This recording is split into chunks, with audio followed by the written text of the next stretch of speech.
और मेन चीज़ है कि हम बात करते हैं कि फार्म इनकम हम कैसे बढ़ाएं जी। फार्म इनकम बढ़ाने के सिर्फ दो ही तरीके, या तो आउटपुट बढ़े जी, या फिर आपका कॉस्ट रिड्यूस हो। सिर्फ यही दो तरीके हैं जिससे आपकी इनकम बढ़ रही है। बिल्कुल सही। जो भी आप फार्मर्स लोन लेते हैं, लोन्स कैन बी रिगार्डिंग कोई एग्रीकल्चर की मशीनरी हो, या फिर उनको कोई प्रोसेसिंग यूनिट सेटअप करना है, कोई वेयर हाउस लगाना है, गोडाउन बनाना है, उसके लिए अगर वो लोन ले रहे हैं तो उस पर 3% इंटरेस्ट सबवेंशन मिलता है।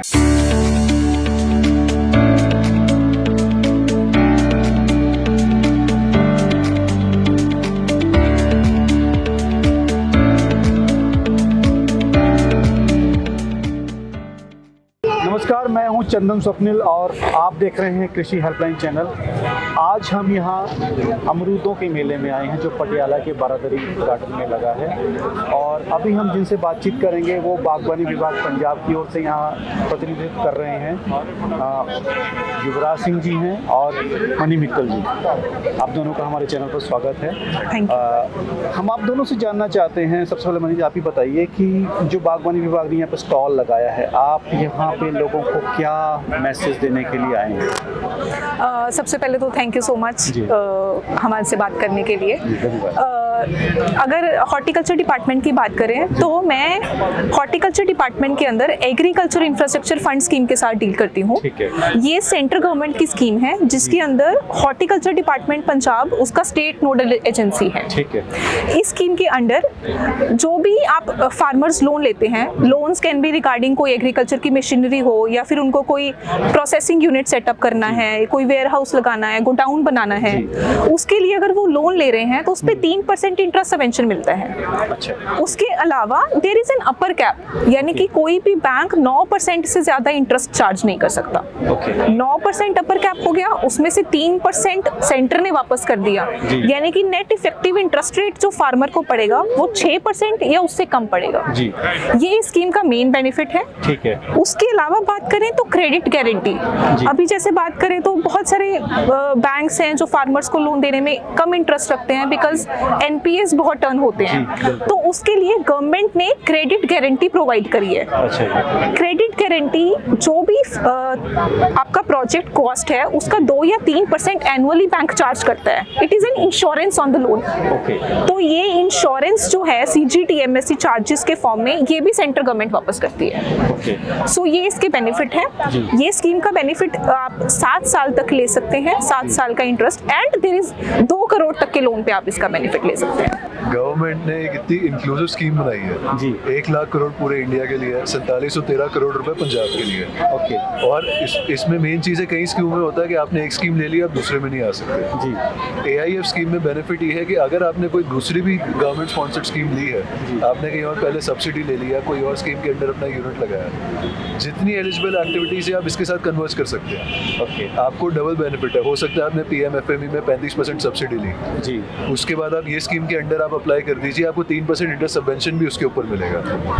पंजाब से आपको कैसा रिस्पांस मिल रहा है? पंजाब से काफ़ी अच्छा रिस्पांस मिल रहा है। अब तक पंजाब के एंटरप्रेन्योर्स ने, संगठनों ने, पंजाब के फार्मर्स ने 2000 करोड़ से ऊपर कमिट कर दिया। तो आप जो पंजाब के किसान हैं, फार्मर या जो भी एंटरप्रेन्योर्स हैं या लघु जिनको हम एक उद्यमी कह सकते हैं, आप उनको इन स्कीम्स के बारे में कैसे बताते हैं, उनको कैसे जागरूक करते हैं? हमारे क्या रहता है, हम जैसे हम हेडक्वार्टर लेवल पे बैठते हैं, हेडक्वार्टर यानी कि खेती भवन मोहाली बैठते हैं, ठीक है। उसके अलावा हमारे हर डिस्ट्रिक्ट में डिपार्टमेंट ऑफ हॉर्टिकल्चर के ऑफिसेज हैं, यहाँ पे डिप्टी डायरेक्टर हॉर्टिकल्चर्स बैठते हैं, और हर ब्लॉक लेवल पे HDOs हैं, हॉर्टिकल्चर डेवलपमेंट ऑफिसर्स। ये पूरा नेटवर्क जो है इस स्कीम को इम्प्लीमेंट करवा रहा है। इसके थ्रू हम हर फार्मर को रीच आउट करते हैं, बेनिफिशियरीज को रीच आउट करते हैं, और जैसे युवराज जी ने बोला बाकी स्कीम्स के साथ कन्वर्जेंस, अगर कोई किसी और स्कीम में अप्रोच करता है हम वहाँ से इस स्कीम में भी उनको बताते हैं, हमारे पास कोई आता है हम उनको दूसरी स्कीम्स के बारे में भी बताते हैं। तो एक कोलैबोरेटिव अप्रोच जो है उसके थ्रू हम इस स्कीम को जो है वो बढ़ावा दे। मैं आपको पटियाला की ही एग्जांपल देती हूँ। पटियाला में हमारे पास एक फार्मर हैं जिन्होंने अपना, हम गोवा फ्लावर शो में बैठे हैं, तो उन्होंने फ्लावर सीड का sorting, grading and processing unit लगाया है जी। तो यानी कि वो फ्लावर्स, वो फार्मर्स के थ्रू फ्लावर्स ग्रो करवाते हैं, उनके सीड्स कलेक्ट करके उनको सॉर्टिंग, ग्रेडिंग, प्रोसेसिंग करके एक्सपोर्ट करते हैं। ये उनका यूनिट है। हमने AIF के अंडर उनको उनको जो भी उनका लोन था उस पे 3% इंटरेस्ट सबवेंशन दिलवाया है जी। तो इसके लिए उन्होंने कुछ नहीं करा है, सिर्फ एक प्रोजेक्ट रिपोर्ट जो कि बैंक लोन लेने के लिए बनती है, वो प्रोजेक्ट रिपोर्ट को उन्होंने ऑनलाइन अप्लाई कर दिया है। बस उसको AIF का जो पोर्टल है agriinfra.dac.gov.in, इस पोर्टल पे रजिस्ट्री करके अपना DPR अपलोड कर दिया है और फाइल सेंटर से पास होके डायरेक्टली बैंक से पास हो गई है और अभी हर 3 महीने में उनका इंटरेस्ट सबवेंशन आ रहा है। तो अगर एक कोई आवेदक आपकी उस ऑनलाइन वेब पोर्टल पे जाता है और उसको अप्लाई करता है तो उसके लोन को अप्रूव होने में कितना वक्त लग जाता है? ये आपने बहुत ही अच्छा क्वेश्चन पूछा, बिकॉज बहुत सारे बैंक्स क्या करते हैं, फार्मर्स की फाइल्स को स्पेसिफिकली ना छोड़ देते हैं वहीं पे लेके। तो इस स्कीम के अंडर गवर्नमेंट ने मैंडेट कर दिया है कि जो भी फाइल है वो विदिन 60 डेज प्रोसेस होनी चाहिए। एक टाइमलाइन फिक्स कर दी है, जब आपने अप्लाई करा है लाइक ऑन द पोर्टल, वो डेट रजिस्टर हो जाती है, उसके बाद ड्यू डेट स्टार्ट हो जाती है। 58 डेज लेफ्ट, 57 डेज लेफ्ट। तो ड्यू डेट जब 0 हो जाती है तब तक बैंक को प्रोसेस करना मैंडेटरी है। तो अगर इसमें कहीं रिजेक्शन लग जाता तो क्या उसको दोबारा से उसमें अप्रूवल मिल जाती है? जी बिल्कुल, इसमें 2 तरीके के रिजेक्शन लगते हैं। एक तो हम बोलते हैं कि एक्टिविटी ही एलिजिबल नहीं है, लाइक आपने डेयरी का कोई अप्लाई कर दिया प्रोजेक्ट, तो डेयरी इसमें एलिजिबल नहीं है, तो उस केस में हम उसको फिर से मतलब। तो आप हमें बताएंगे कि इसमें कौन कौन से जो है वो एलिजिबल हैं, वो पूरे एक लाइनअप हम करके में बता दीजिए हमारे फार्मर्स को। जी, तो इसमें 2 कैटेगरीज के प्रोडक्ट्स हैं। सबसे पहले तो है जो कि एक इंडिविजुअल फार्मर, एक इंडिविजुअल ग्रुप, मतलब एक इंडिविजुअल फार्मर लगा सकता है।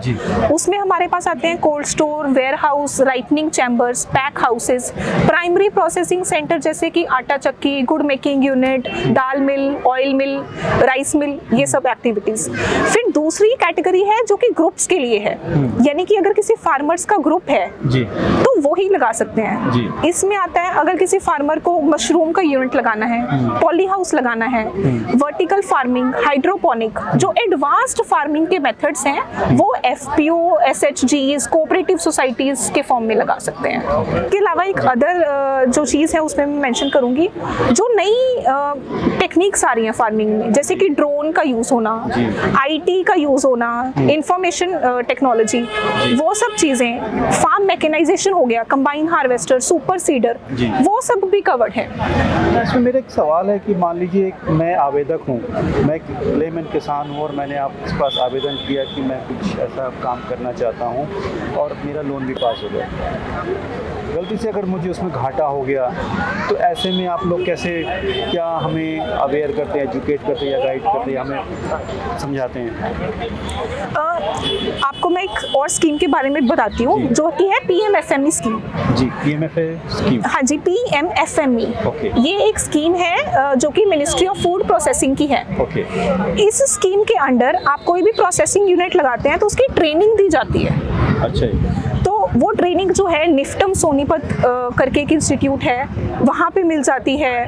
मतलब सेंटर ने अलग अलग तरीके से इंस्टीट्यूट सेटअप करे हैं जहाँ से आप एक यूनिट सेटअप करने के लिए जो भी आपको फाइनेंशियल्स हो, प्रोसेसिंग का तरीका हो, वो सब आपको पता लगता है। सोनीपत बताया क्या पंजाब में तो कोई नहीं है?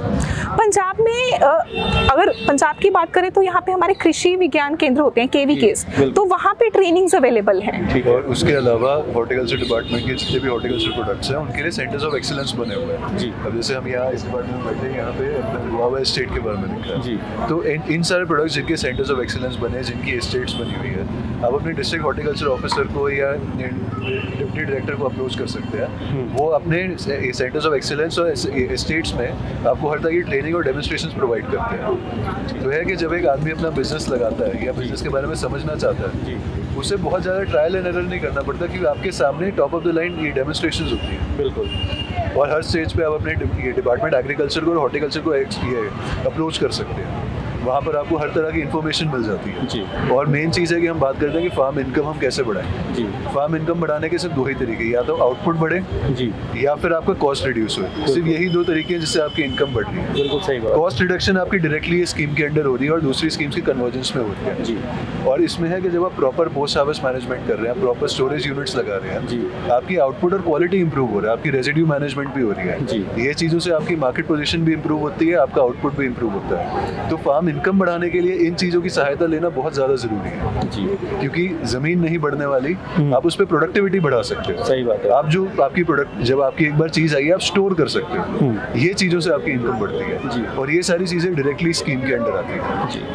तो आपका कोई ऐसा हेल्पलाइन नंबर भी है जो आप किसानों को जारी करते हैं? हाँ जी सर। हमारा व्हाट्सएप नंबर है जी। नंबर है 9056092906 90 560 92 906। कोई और जानकारी जो आप शेयर करना चाहते हैं? इसके अलावा हमारा फेसबुक इंस्टाग्राम पेज है AIF पंजाब के नाम से। उस पे हम रेगुलरली जो भी स्कीम के बारे में अपडेट्स हैं वो सब पोस्ट करते रहते हैं और वहाँ पे क्वेरीज भी हम रिसीव करते हैं। तो किसान भाइयों, उम्मीद है आपको बहुत सारी जानकारी मिली होगी। जाहिर आपकी ज़मीन तो नहीं बढ़ेगी, आप अपनी कॉस्ट कम कर सकते हैं, प्रोडक्टिविटी बढ़ा सकते हैं। तो वो कैसे करेंगे?